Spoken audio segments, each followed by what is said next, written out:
पूर्व उद्योग मंत्री एवं विधायक विक्रम ठाकुर ने शिमला में पत्रकार वार्ता के दौरान कांग्रेस सरकार पर तीखा हमला बोला है। उन्होंने कहा कि हिमाचल की वर्तमान सरकार हर उस वर्ग के खिलाफ काम कर रही है जिसे सामाजिक सुरक्षा और संवैधानिक अधिकारों की सबसे ज्यादा जरूरत है, चाहे बीपीएल सर्वे हो, पंचायतों की स्वायत्ता, कर्मचारी हित, महिला सम्मान या जन सुविधाएं। हर मोर्चे पर सरकार ने जन विरोधी निर्णय लिए हैं। विक्रम ठाकुर ने कहा कि सरकार ने बीपीएल सूची में शामिल होने के लिए सालाना आय 50,000 तय की है, लेकिन ये मानक केवल पहले से सूची में दर्ज परिवारों पर ही लागू किया जा रहा है। नए आवेदन करने वाले गरीब परिवारों की वास्तविक आय को तहसील स्तर पर जानबूझकर 50,000 से ऊपर दर्शाया जा रहा है, जिससे उन्हें बीपीएल सूची से वंचित किया जा सके। विक्रम ठाकुर ने एचआरटीसी के किराए में की गई बढ़ोतरी की भी आलोचना की है।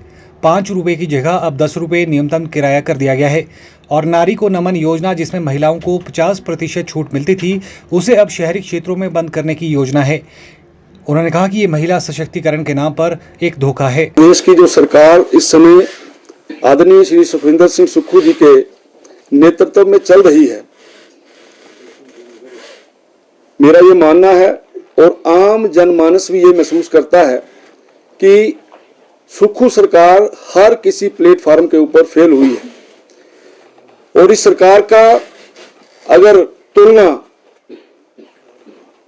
पाकिस्तान में जिस प्रकार से आप दूरदर्शन के ऊपर, टेलीविजन के ऊपर देखते हैं कि किस प्रकार से झूठी खबरें फैलाता है, झूठी बातें करता है, जिसको आम जनमानस मानता है, उसी प्रकार से हिमाचल प्रदेश के अंदर भी आज परिस्थितियां इसी प्रकार की बनी हुई हैं।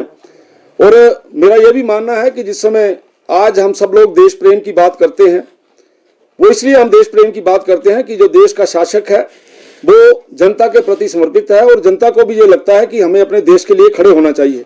लेकिन जिस प्रकार का वातावरण हिमाचल प्रदेश के अंदर बना है, जिस प्रकार की बातें हिमाचल प्रदेश में देखने को मिलती हैं, मुझे लगता है व्यक्ति का अपने प्रदेश के प्रति मोह भी जो है वो कम हो रहा है।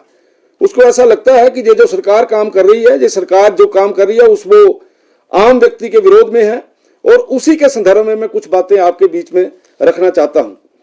हिमाचल प्रदेश सरकार ने यह कहा है कि हम बीपीएल का नया सर्वे करवाएंगे और उसके लिए जो कंडीशंस रखी हैं उसमें यह बोला गया है कि जिसकी आय 50,000 से कम होती है उसको हम बीपीएल के सर्वे में लेना चाहते हैं। बीपीएल में उसका चयन होगा।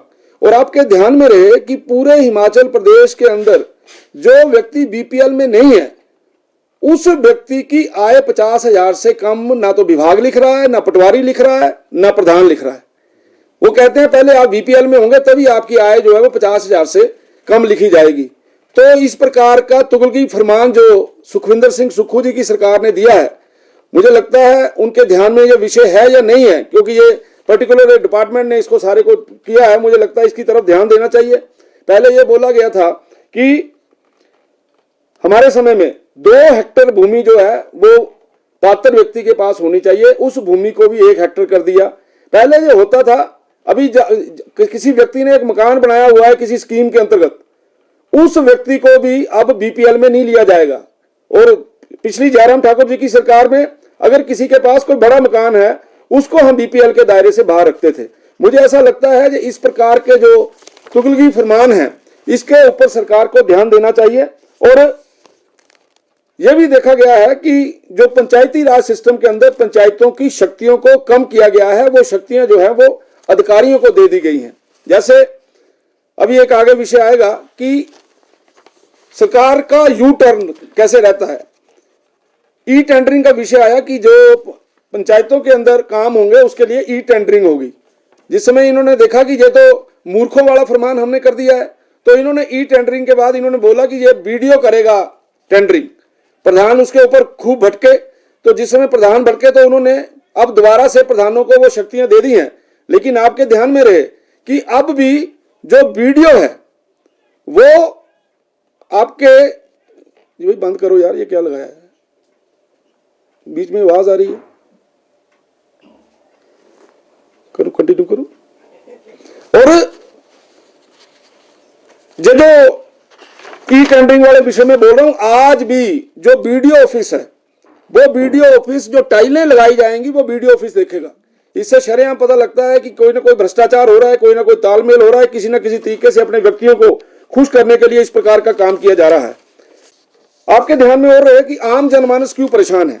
आम जनमानस इसलिए परेशान है कि आपने अभी देखा होगा कि एचआरटीसी में जो न्यूनतम किराया है उसको 10 रुपए कर दिया है, और जब देश के अंदर ऐसी परिस्थिति बनी हुई थी, युद्ध चल रहा था, तो ताकि लोगों का ध्यान उस तरफ रहे, 15 रुपए जो 15% जो है किराया और बढ़ा दिया गया है। आम व्यक्ति जो है इन सारे विषयों से दुखी है। और यह भी सुनने में आ रहा है कि एचआरटीसी जो महिलाओं को हमने 50% छूट दे रखी है, उसके ऊपर भी मुझे लगता है आने वाले दिनों में, क्योंकि प्रेस के अंदर हम पढ़ रहे हैं लगातार, आने वाले दिनों में वो 50% की छूट जो है वो भी जो है वो बंद होगी। इसी तरीके से बिना एनओसी के जो लगाए गए 45,000 बिजली के मीटर हैं, वो उनके ऊपर जो है जिनके एनओसी नहीं ली गई है, उनसे भी भारी भरकम पैसा जो है वो आम जनमानस से लिया जा रहा है। और इसी तरीके से मैं यह भी बताना चाहता हूं, बिजली वाला जो विषय है, इसको मुझे लगता है कि यह भी प्रमुखता से इसके ऊपर आपका ध्यान जाना चाहिए कि जो हमारे जमाने में अगर किसी ने 5 किलोवाट का कनेक्शन लेना होता था तो उसको 50 रुपए देने पड़ते थे, आज की तारीख में उसको 100 रुपया देना पड़ता है।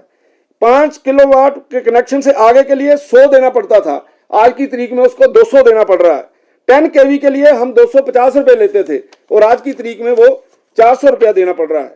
इसी तरीके से आपके ध्यान में रहे कि इंस्पेक्शन फीस जो होती थी उसका कंपैरिजन भी आपको पता होना चाहिए। इंस्पेक्शन फीस 5 किलोवाट तक हम लेते थे 100 रुपया, अब ये ले रहे हैं 300 रुपया। 5 किलोवाट से ऊपर हम लेते थे 200 रुपया और ये ले रहे हैं 600 रुपया। 20 किलोवाट तक हम लेते थे 250 रुपया और ये ले रहे हैं 750 रुपया। 50 किलोवाट से ऊपर ये हम लेते थे 300 रुपया, ये ले रहे हैं 900 रुपया। 100 किलोवाट पर हम लेते थे 500 रुपया, ये ले रहे हैं 1500 रुपया। इसी तरीके से 400 किलोवाट पर हम लेते थे 800 रुपया और ये ले रहे हैं 2400 रुपया। इसी तरीके से 750 किलोवाट पर हम लेते थे 1000 रुपया और ये ले रहे हैं 3000 रुपया। और जो 1000 से ऊपर होता था उसमें हम लेते थे 1500 रुपया और ये सरकार ले रही है 4500 रुपया। मेरा कहने का भाव यह है कि हर प्रकार का वर्ग इस सरकार से दुखी है। इस सरकार के अंदर समय समय के ऊपर आप ये देख रहे हैं कि किस तरीके से, चाहे वो इलेक्ट्रिसिटी चार्जेस की बात हो, आम इंडस्ट्रियलिस्ट के साथ आप बात करेंगे तो काम करने की गति बहुत कम हो गई है। यहाँ पे जो इंडस्ट्रियलिस्ट है उन लोगों ने यहाँ पर लो जो परसेंटेज के ऊपर, लो एफिशिएंसी के ऊपर इंडस्ट्रियां अपनी चला रहे हैं और हजारों जो बच्चे हैं वो बेरोजगार हो रहे हैं। और मेरा तो ये बोलना ये है इस सरकार के प्रति, पहले इन्होंने वन मित्र रखे, फिर पशु मित्र रखे, फिर अब पक्षी मित्र रखे जाएंगे और ये बोल सकते हैं आप कि इसी प्रकार से जो मित्र रखते रखते जो सरकार तितर बितर हो जाएगी। आपका किसी भी डिपार्टमेंट के अंदर, किसी भी विभाग के अंदर अच्छे तरीके से वहां पर रिक्रूटमेंट नहीं हो रही है। हिमाचल प्रदेश का नौजवान परेशान है।